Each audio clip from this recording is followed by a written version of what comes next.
Bank जिसे सैकड़ों पुलिसकर्मी चारों तरफ से घेर चुके हों, छतों पर स्नाइपर्स तैनात हों, सड़कों पर हथियारबंद कमांडो खड़े हों, मीडिया की दर्जनों गाड़ियां लाइव कवरेज कर रही हों और पूरा देश अपनी टीवी स्क्रीन पर सांस रोककर देख रहा हो। अंदर दर्जनों लोग बंधक हों और बाहर पुलिस को पूरा यकीन हो कि कुछ हथियारबंद लुटेरे किसी भी वक्त गोली चला सकते हैं। लेकिन फिर अचानक कुछ ऐसा हो जो पूरी दुनिया को ये सोचने पर मजबूर कर दे कि आखिर इतने सारे पुलिस वालों की आंखों के सामने बैंक लूटकर कोई गायब कैसे हो सकता है। 13 जनवरी 2006 अर्जेंटीना की राजधानी ब्यूनस आयर्स में दोपहर का वक्त था। शहर अपनी रोजमर्रा की रफ्तार में चल रहा था। सड़कों पर लोगों की आवाजाही थी, दुकानों पर भीड़ थी और बैंक में भी रोज की तरह कर्मचारी और ग्राहक अपने काम में व्यस्त थे। लेकिन दोपहर करीब 12:38 पर एक फोन कॉल ने इस सामान्य दिन को अचानक एक ऐसे ऑपरेशन में बदल दिया जिसकी चर्चा आने वाले कई सालों तक पूरी दुनिया में होने वाली थी। पुलिस कंट्रोल रूम में फोन बैंक रियो से आया था। फोन करने वाला शख्स बेहद घबराया हुआ था। उसकी आवाज से साफ महसूस हो रहा था कि वह किसी बेहद गंभीर स्थिति के बीच फंसा हुआ है। उसने बताया कि लगभग 5 हथियारबंद लुटेरे बैंक के अंदर घुस चुके हैं और उन्होंने बैंक में मौजूद करीब 23 कर्मचारियों और ग्राहकों को बंधक बना लिया है। यह सुनते ही कंट्रोल रूम में हलचल मच गई। ब्यूनस आयर्स के एक पॉश इलाके में स्थित बैंक के अंदर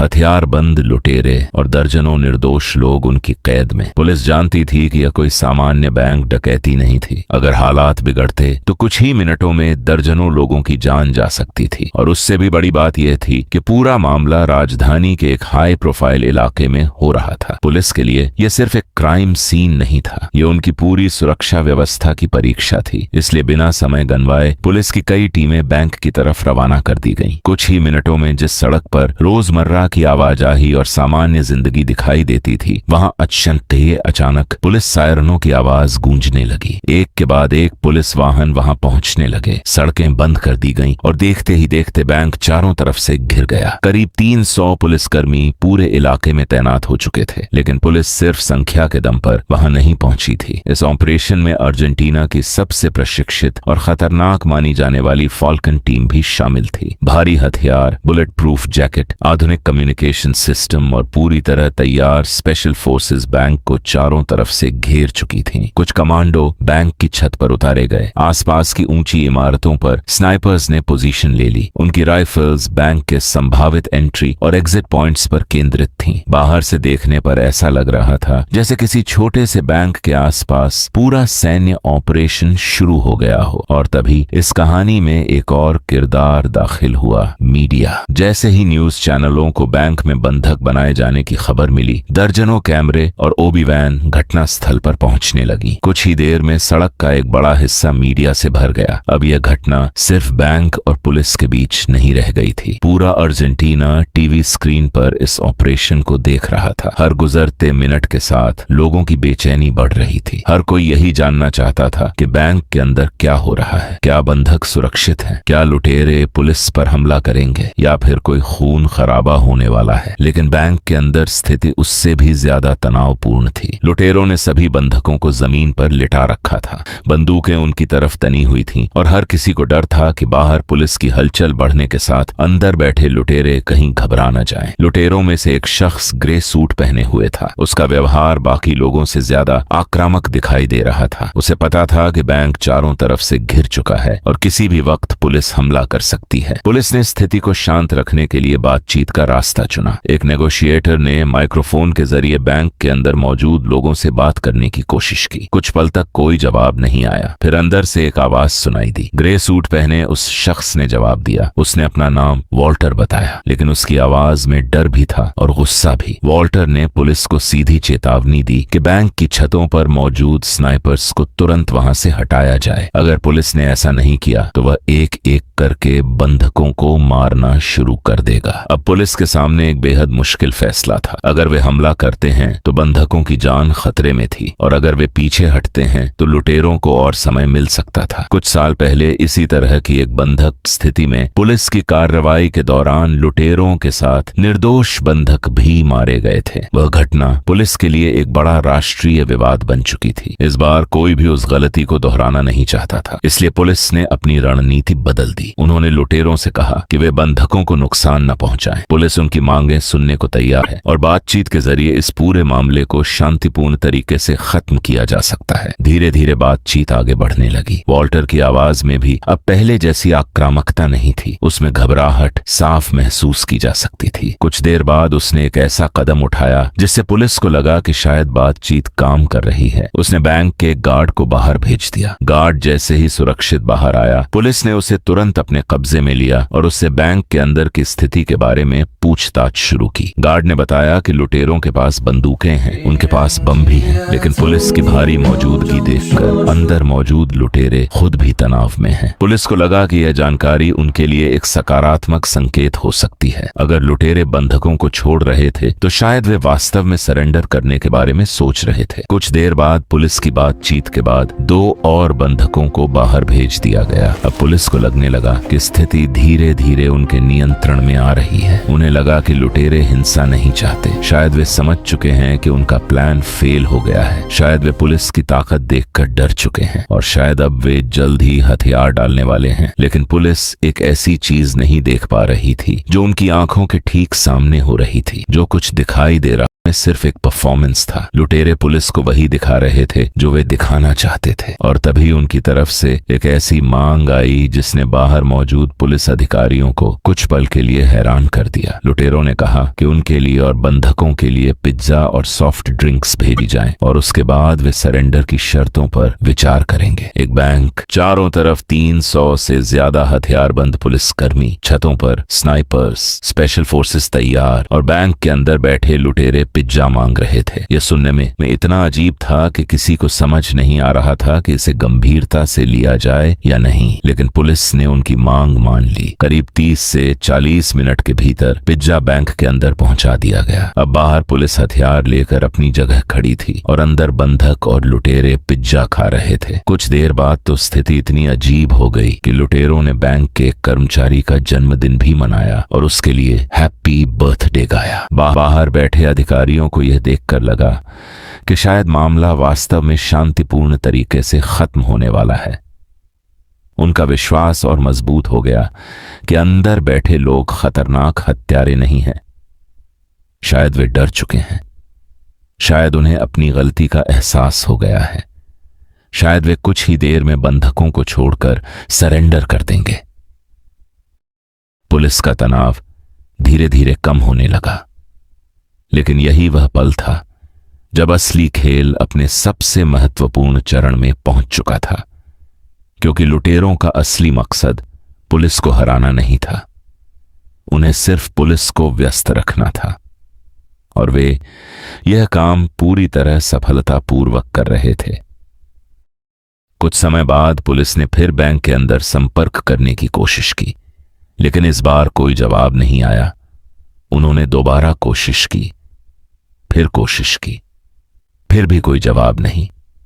मिनट गुजरते गए और फिर 1 घंटा, फिर दूसरा। अब दोपहर धीरे धीरे शाम में बदल रही थी। पुलिस अधिकारियों के चेहरे पर फिर चिंता लौटने लगी। करीब 3 घंटे तक लुटेरों की तरफ से कोई प्रतिक्रिया नहीं मिली। अब सवाल यह था कि आखिर बैंक के अंदर हो क्या रहा है। क्या लुटेरे घबरा गए थे? क्या उन्होंने बंधकों को नुकसान पहुंचाया? क्या किसी तरह की हिंसा शुरू हो चुकी थी या फिर वे किसी बड़े कदम की तैयारी कर रहे थे? दूसरी तरफ मीडिया लगातार इस पूरे ऑपरेशन को कवर कर रहा था। अर्जेंटीना के लाखों लोग टीवी पर नजरें गड़ाए बैठे थे। पुलिस पर दबाव लगातार बढ़ रहा था और आखिरकार शाम करीब 7 बजे कमांडो टीम ने फैसला लिया कि अब इंतजार करना खतरनाक हो सकता है। भारी हथियारों से लैस स्पेशल फोर्सेस बैंक के अंदर जाने के लिए तैयार हुई। फिर अचानक एक जोरदार धमाका हुआ। कमांडो बैंक के अंदर घुस गए। पुलिस को उम्मीद थी कि अगले कुछ सेकंड बेहद खतरनाक होंगे। शायद गोलियां चलेंगी, शायद लुटेरे बंधकों को ढाल बनाएंगे, शायद कोई सरेंडर करेगा। लेकिन बैंक के अंदर जो नजारा उनका इंतजार कर रहा था उसने पूरी टीम को हिलाकर रख दिया। वहां कोई लुटेरा नहीं था, एक भी नहीं। जहां कुछ घंटे पहले हथियारबंद अपराधियों का कब्जा था, वहां अब सिर्फ बंधक मौजूद थे। और सबसे हैरान करने वाली बात, सभी बंधक बिल्कुल सुरक्षित थे। किसी को गोली नहीं लगी थी, किसी को गंभीर चोट नहीं आई थी, किसी के शरीर पर संघर्ष के निशान तक नहीं थे। लेकिन लुटेरे गायब। ऐसा लग रहा था जैसे वे हवा में घुल गए हों। पुलिस ने तुरंत पूरे बैंक को सील कर दिया। डिटेक्टिव्स की विशेष टीम ने बैंक के हर हिस्से की तलाशी शुरू की। एक एक फ्लोर देखा गया, हर कमरा चेक किया गया, हर दरवाजा खोला गया। लेकिन जैसे जैसे तलाशी आगे बढ़ती गई, रहस्य और गहरा होता गया। बैंक से सामान्य कैश तक चोरी नहीं हुआ था, कोई बड़ा संघर्ष नहीं हुआ था, कोई गोली नहीं चली थी। तो फिर सवाल था, अगर लुटेरे पैसे लेकर बाहर नहीं निकले थे, अगर उन्होंने बंधकों को नुकसान नहीं पहुंचाया था, तो आखिर वे बैंक में करने क्या आए थे? इस सवाल का जवाब बैंक के बेसमेंट में छिपा था। जब डिटेक्टिव्स नीचे पहुंचे तो उनके सामने एक ऐसा दृश्य था जिसने पूरे ऑपरेशन की तस्वीर बदल दी। बैंक की दीवारों के पीछे सैकड़ों सेफ डिपॉजिट बॉक्स मौजूद थे। इन बॉक्सों में शहर के अमीर और प्रभावशाली लोगों की संपत्ति रखी हुई थी। सोना, हीरे, ज्वेलरी, कैश, पुश्तैनी संपत्ति और ऐसी चीजें जिनकी कीमत सिर्फ पैसों में नहीं लगाई जा सकती थी। कुल करीब 400 सेफ डिपॉजिट बॉक्स में से 143 बॉक्स खाली कर दिए गए थे। लुटेरे लगभग $20 मिलियन से ज्यादा की संपत्ति लेकर जा चुके थे। अब पुलिस को समझ आया कि जिस बैंक को वे घंटों से घेर कर बैठे थे, वह बैंक बहुत पहले ही लूटा जा चुका था। लेकिन असली शर्मिंदगी अभी बाकी थी। जांच के दौरान फर्श पर पुलिस को कुछ ऐसी चीजें मिली जिन्हें देखकर अधिकारी खुद हैरान रह गए।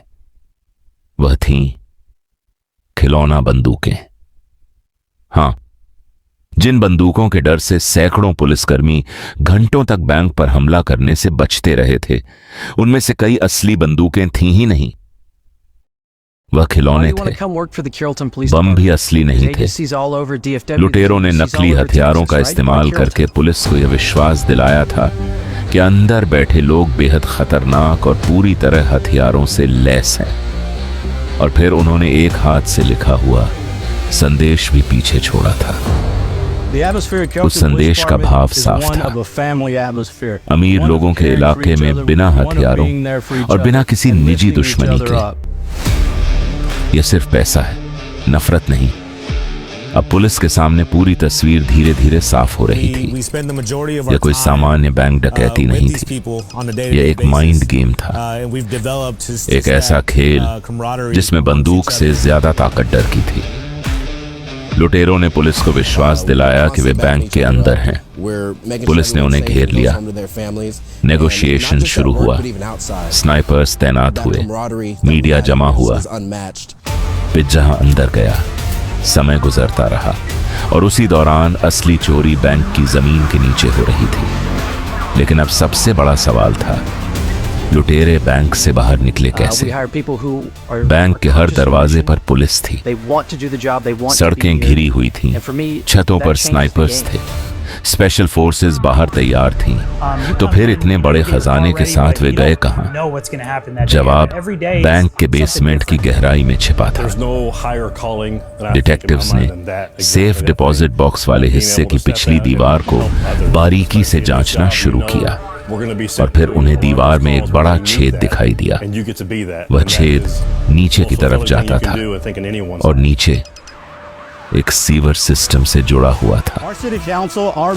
यही था लुटेरों का असली एग्जिट, एक गुप्त रास्ता, एक ऐसी सुरंग जिसे पुलिस ने कभी देखा तक नहीं था।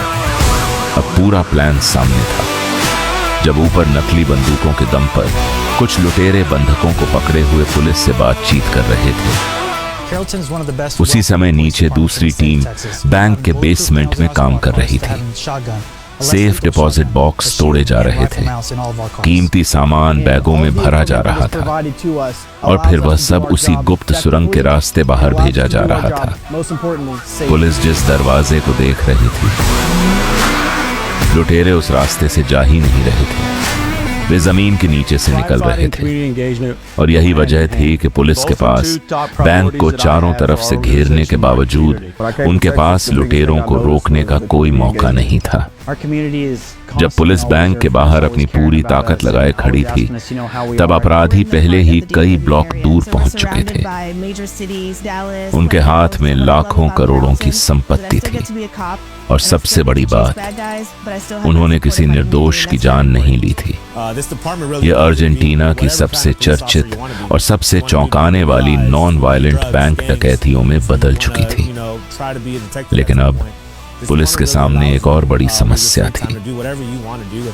उन्हें चोरों के बारे में कुछ पता ही नहीं था। चेहरे मास्क के पीछे छिपे थे, कोई स्पष्ट पहचान नहीं थी, कोई सीधा सुराग नहीं था। फोरेंसिक टीम ने बैंक से फिंगरप्रिंट्स और डीएनए सैंपल्स इकट्ठा करना शुरू किया, लेकिन यहां भी लुटेरों ने पुलिस से एक कदम आगे सोच रखा था। उन्होंने बैंक में नकली बाल और दूसरे ऐसे सबूत बिखेर दिए थे जिनसे फोरेंसिक जांच भ्रमित हो सकती थी। डीएनए सैंपल्स का मिश्रण जांच को और पेचीदा बनाने के लिए काफी था। पुलिस ने आसपास के सीसीटीवी फुटेज खंगाले, हर कैमरे को देखा गया, हर संदिग्ध गतिविधि की जांच की गई। लेकिन लुटेरों ने इतनी सावधानी से काम किया था कि कोई साफ चेहरा पुलिस के हाथ नहीं आया। फिर एक दिन जांच टीम को सीवर लाइन में एक छोटी रबर की नाव मिली। यह एक महत्वपूर्ण सुराग लग रहा था। पुलिस को अंदाजा हुआ कि शायद लुटेरे चोरी का सामान सीवर के रास्ते ले जाने के लिए इस नाव का इस्तेमाल कर रहे थे। लेकिन वह सुराग भी उन्हें सीधे अपराधियों तक नहीं पहुंचा सका। जांच आगे बढ़ती रही और दूसरी तरफ अर्जेंटीना में एक बिल्कुल अलग कहानी शुरू हो चुकी थी। टेलीविजन टॉक शो में लोग इस डकैती पर बहस कर रहे थे। कुछ लोग कह रहे थे कि ये अपराधी थे और इन्हें कड़ी सजा मिलनी चाहिए, लेकिन कुछ लोग इन लुटेरों को जीनियस मानने लगे थे। रेडियो शो में फोन कॉल्स की बाढ़ आ गई। कई लोग खुले तौर पर इन चोरों का समर्थन कर रहे थे। एक कॉलर ने यहां तक कहा कि उन्होंने किसी की हत्या किए बिना अमीर लोगों को लूटा है, इसलिए उसके लिए वे हीरो हैं। धीरे धीरे इस डकैती की सबसे अजीब पहचान बन गई, टॉय गन्स। अखबारों में तस्वीरें छपने लगीं जिनमें फोरेंसिक अधिकारी बच्चों की प्लास्टिक पिस्तौलें सबूत के तौर पर बैग में भरते दिखाई देते थे। पुलिस के लिए यह किसी बुरे सपने से कम नहीं था। एक ऐसा गिरोह जिसने पूरे सुरक्षा तंत्र को घंटों तक अपने इशारों पर नचाया और जिसके हाथों में असली बंदूक तक नहीं थी। पुलिस ने अर्जेंटीना के इतिहास के सबसे बड़े मैनहंट में से एक शुरू कर दिया। सैकड़ों गवाहों से पूछताछ हुई, हजारों घंटे के वीडियो फुटेज देखे गए, हर संभावित सुराग का पीछा किया गया। लेकिन दिन बीतते गए, दिन हफ्तों में बदल गए और पुलिस के हाथ खाली रहे।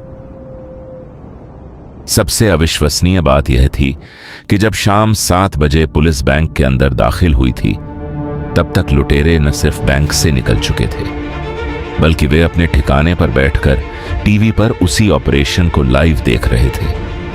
वे देख रहे थे कि पुलिस बैंक में घुस रही है। वे देख रहे थे कि कमांडो बंधकों को बाहर निकाल रहे हैं। और शायद उस समय वे इस बात पर मुस्कुरा रहे थे कि जिस ऑपरेशन को पुलिस अपनी सबसे बड़ी जीत समझ रही है, असल में वह उनकी सबसे बड़ी हार थी। लेकिन आखिर यह सब संभव कैसे हुआ? किसने इस पूरे प्लान को डिजाइन किया था? किसके दिमाग में यह विचार आया था कि बैंक को बंदूक से नहीं बल्कि एक कहानी से लूटा जाए? इस पूरी साजिश के पीछे था एक कलाकार, फर्नांडो अराउजो। फर्नांडो आम अपराधी जैसा नहीं था, वह एक आर्टिस्ट था, क्रिएटिव था।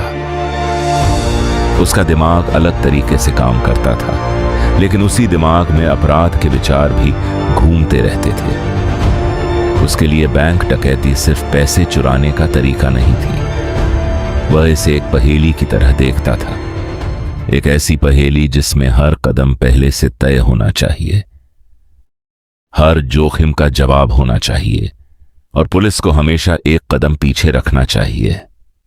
फर्नांडो के दिमाग में यह विचार अचानक पैदा नहीं हुआ था। 1999 में रामालो की एक बंधक घटना और पुलिस की गोलीबारी में निर्दोष लोगों की मौत ने उसे अंदर तक प्रभावित किया था।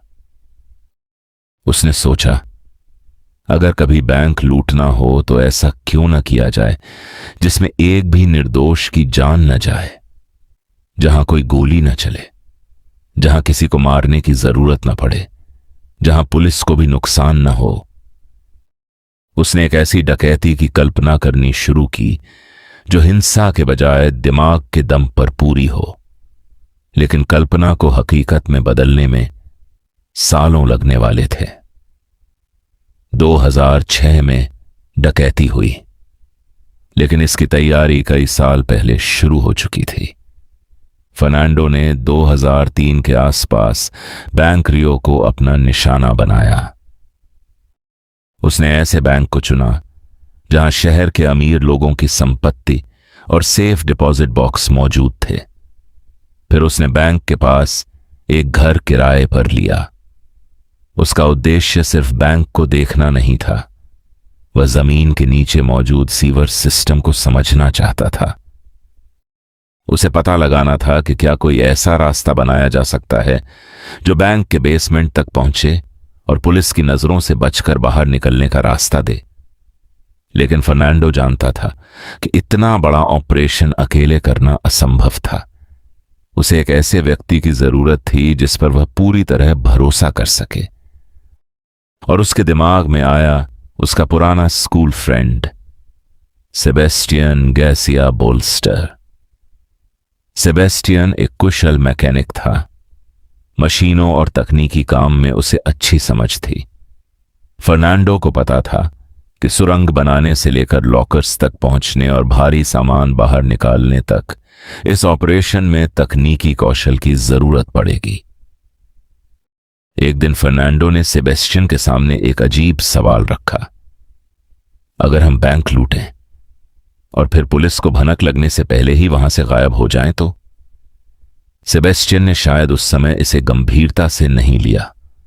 उसे लगा कि फर्नांडो शायद मजाक कर रहा है या शायद नशे में कोई काल्पनिक कहानी सुना रहा है। दोनों बचपन के दोस्त थे, लेकिन उनकी जिंदगी एक दूसरे से बिल्कुल अलग थी।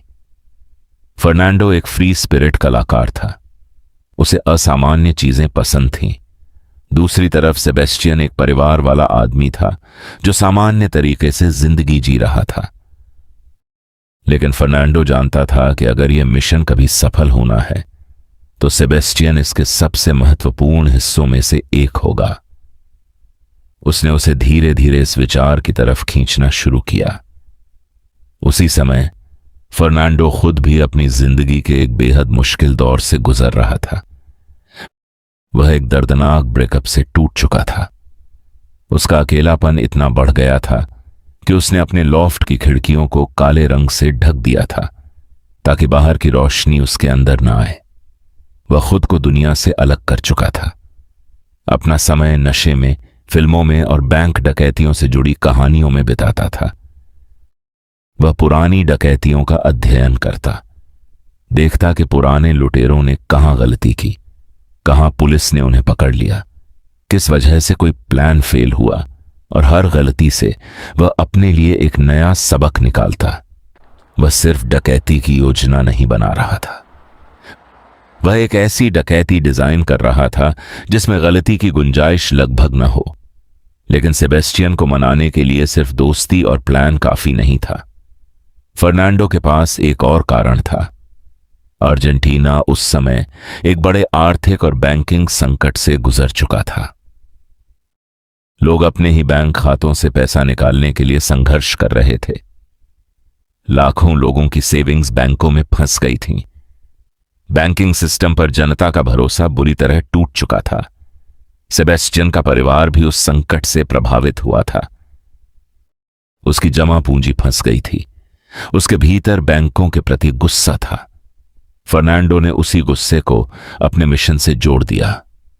उसने उसे समझाया कि यह सिर्फ पैसे के लिए की जाने वाली चोरी नहीं होगी, यह उस सिस्टम के खिलाफ एक तरह का बदला भी होगी जिसने आम लोगों को निराश किया था। और सबसे महत्वपूर्ण बात, किसी की हत्या नहीं होगी। असली हथियारों का इस्तेमाल नहीं किया जाएगा। अगर प्लान ठीक से काम करता है तो कोई घायल तक नहीं होगा। यही बात आखिरकार सेबेस्टियन को तैयार करने में कामयाब रही।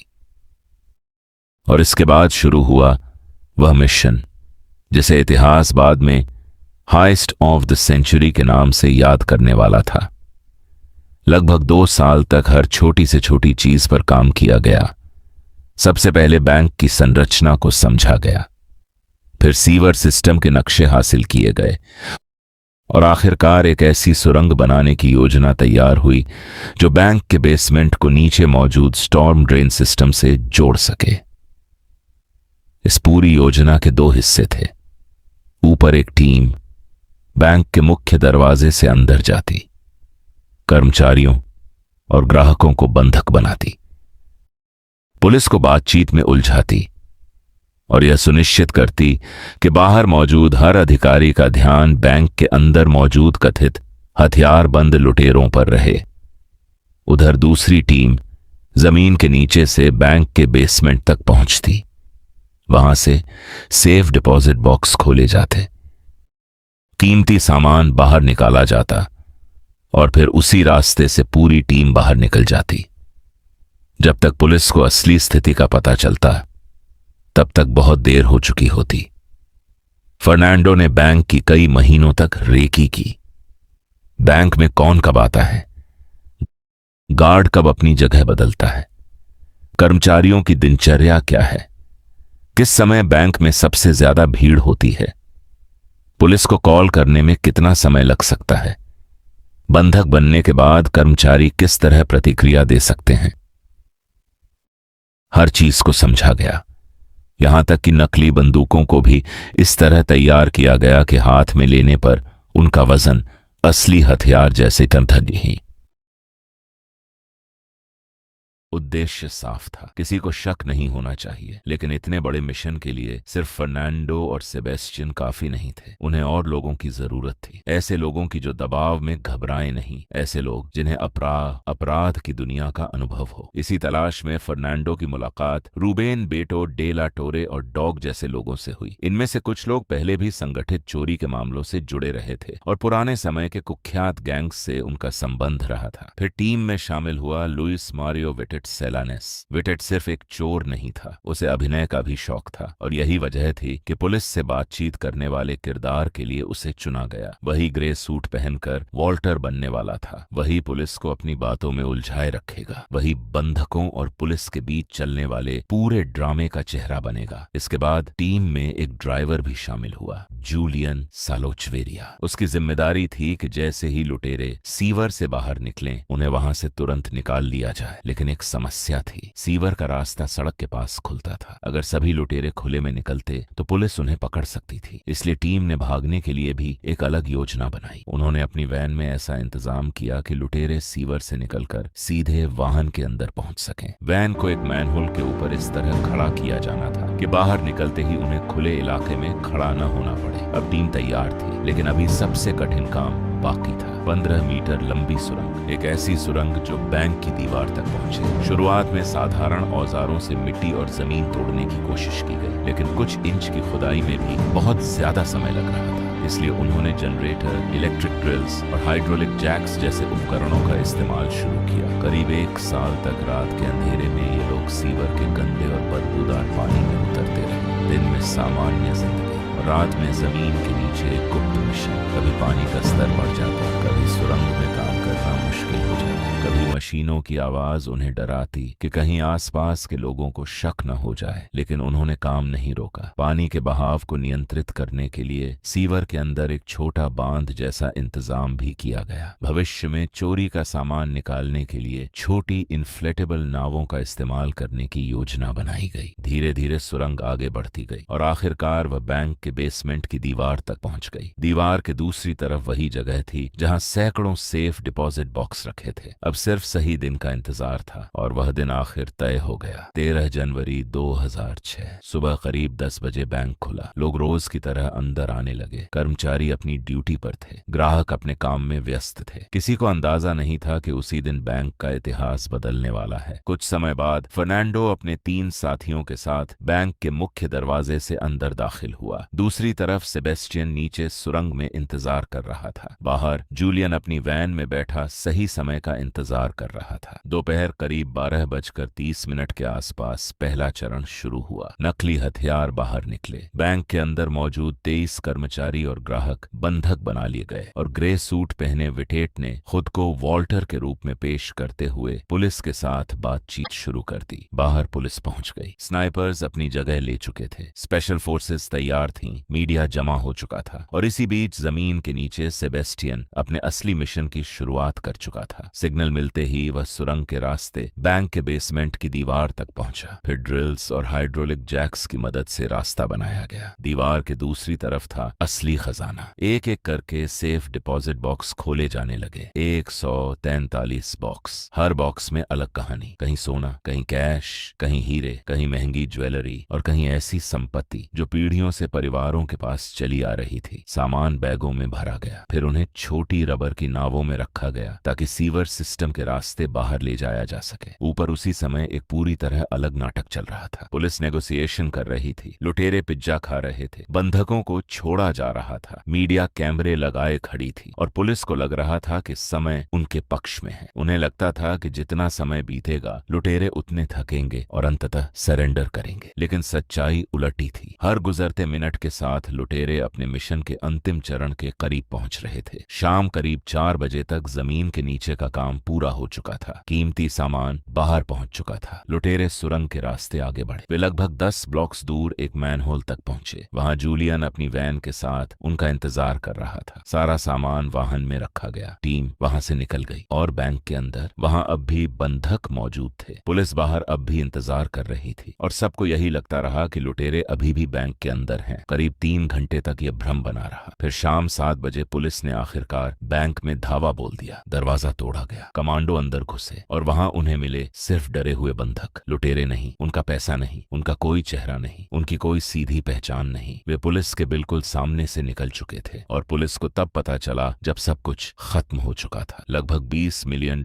से ज्यादा की संपत्ति गायब थी। कोई खून नहीं बहा था, कोई बंधक मारा नहीं गया था, लेकिन पुलिस की प्रतिष्ठा को बहुत बड़ा झटका लग चुका था। अब शुरू हुआ असली मैनहंट। सैकड़ों लोगों से पूछताछ की गई। हजारों घंटे की सीसीटीवी फुटेज खंगाली गई। फोरेंसिक सबूतों की जांच हुई, लेकिन अपराधियों का कोई स्पष्ट सुराग नहीं मिला। ऐसा लग रहा था कि शायद अर्जेंटीना की सबसे बड़ी बैंक डकैती करने वाले ये लोग हमेशा के लिए गायब हो चुके हैं। लेकिन अपराध की दुनिया में एक बात अक्सर सच साबित होती है। कोई भी प्लान कितना भी परफेक्ट क्यों न हो, इंसानी भावनाएं उसे कमजोर कर सकती हैं। पुलिस से बचना शायद आसान था, लेकिन अपनों से बचना नहीं। एक दिन एक महिला पुलिस के पास पहुंची। उसने दावा किया कि उसे बैंक रियो की उस डकैती के बारे में जानकारी है। पुलिस को पहले विश्वास ही नहीं हुआ। इतने बड़े ऑपरेशन में महीनों की जांच के बाद उन्हें कोई सुराग नहीं मिला था। फिर अचानक एक महिला दावा कर रही थी कि उसे सब पता है, लेकिन उसके पास सिर्फ कहानी नहीं थी। उसने ज्वेलरी पुलिस को दी। पुलिस ने उसकी जांच की और पता चला कि वह चोरी किए गए सामान में से एक थी। अब महिला की पहचान सामने आई। वह थी एलिसिया डियोलियो, रूबेन बेटो डेला टोरे की पत्नी। यही वह मोड़ था जिसका पुलिस महीनों से इंतजार कर रही थी। डकैती के बाद बेटो को करोड़ों की संपत्ति में अपना हिस्सा मिला था, लेकिन उसने लालच और निजी जिंदगी के बीच ऐसी गलती कर दी जिसने पूरे गिरोह को खतरे में डाल दिया। उसने अपनी पत्नी को छोड़कर एक युवा प्रेमिका के साथ भागने की योजना बनाई। जब उसकी पत्नी को इस धोखे का पता चला तो उसका गुस्सा फूट पड़ा और उसने पुलिस के सामने वह सब बताना शुरू कर दिया जो वह जानती थी। एक सुराग से दूसरा सुराग जुड़ता गया। पुलिस ने पहले बेटो को गिरफ्तार किया, फिर उसकी जानकारी के आधार पर फर्नांडो अराउजो तक पहुंच बनाई गई। धीरे धीरे बाकी सदस्य भी पुलिस के हाथ लगते गए। जिस गिरोह ने महीनों तक पुलिस को छकाया था, वही गिरोह आखिरकार अपने ही निजी रिश्तों की वजह से टूट गया। मामला अदालत पहुंचा और यहाँ भी कहानी ने एक और मोड़ लिया। अभियोजन पक्ष इसे एक बेहद गंभीर और खतरनाक अपराध साबित करना चाहता था, लेकिन बचाव पक्ष ने अदालत में पूरा मामला एक अलग नजरिए से पेश किया। उन्होंने बताया कि बैंक में इस्तेमाल किए गए हथियार असली नहीं थे, किसी बंधक की हत्या नहीं हुई, किसी बंधक को गंभीर नुकसान नहीं पहुंचाया गया, और इसी वजह से अपराध की कानूनी प्रकृति को लेकर एक पेचीदा सवाल खड़ा हुआ। बचाव पक्ष ने इसी बिंदु को अपनी सबसे बड़ी दलील बना दिया। फरवरी 2010 में अदालत ने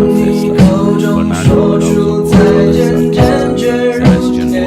9 साल की सजा सुनाई। बेटो को उसके पुराने आपराधिक रिकॉर्ड के कारण 15 साल की सजा मिली। विटेट को भी लंबी family जेल की atmosphere, सजा मिली। one लेकिन of अच्छे caring for each व्यवहार other, और one of कानूनी being there for प्रावधानों each के other चलते and इन लोगों lifting को each पूरी other up. सजा काटने से पहले ही रिहा कर दिया गया। और यहाँ इस कहानी का सबसे अजीब हिस्सा सामने आता है। इन लोगों को जनता के बड़े वर्ग We सिर्फ spend the अपराधी के majority रूप of में our नहीं time देखते। कुछ लोग उन्हें हीरो with these मानने people लगे, on a क्योंकि day-to-day उन्होंने बैंक basis. लूटा था, लेकिन किसी We've की हत्या developed नहीं just की। उन्होंने that पुलिस को बेवकूफ camaraderie बनाया, amongst each लेकिन other. किसी बंधक को भूली नहीं।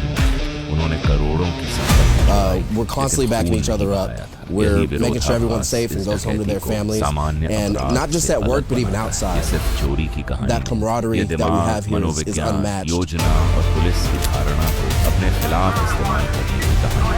इस घटना पर बाद में कई किताबें, फिल्में और डॉक्यूमेंट्री बनी। फर्नांडो अराउजो खुद भी बाद में फिल्म इंडस्ट्री से जुड़ गया। We hire people who are conscious of the mission. They want to do the job. They want to be here. And for me, that changes the game. 2022 में Netflix You come in, you get your car ready, but you don't know what's going to happen that day. Every day is something different. There's no higher calling that I think in my mind than that, exactly that thing. Being able to step out and help others, especially in this job. We're going to be sent to a lot of those calls where they need that, and you get to be that. And that is the most fulfilling thing you can do, I think, in anyone's life. Our city council, our mayor, and our city management believes in us. They support us, and they make sure that we have the best resources available to any police department in the nation.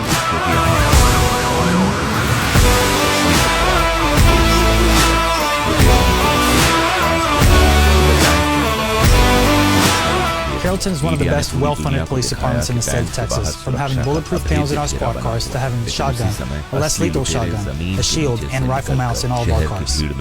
And all of the equipment that is provided to us allows us to do our job effectively and allows us to do our job, most importantly, safely.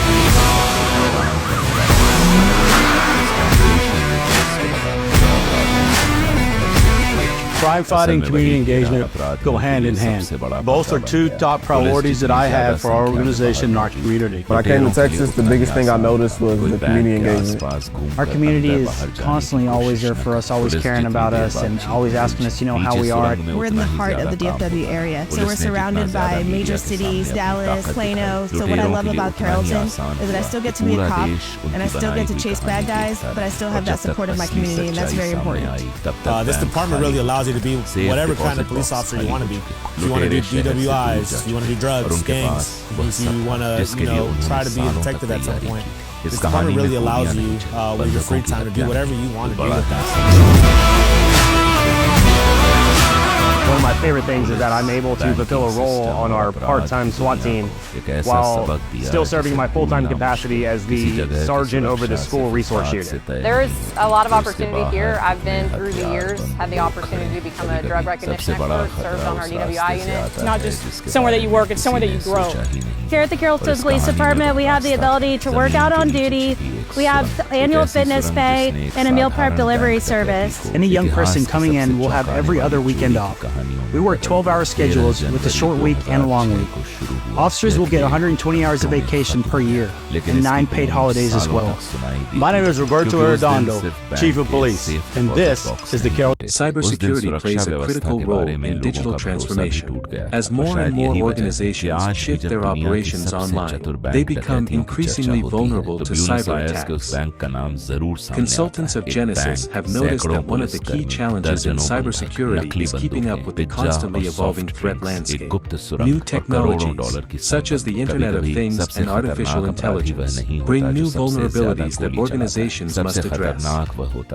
To protect against cyber attacks, organizations must implement robust security measures, such as multi-factor authentication, encryption, and regular security updates.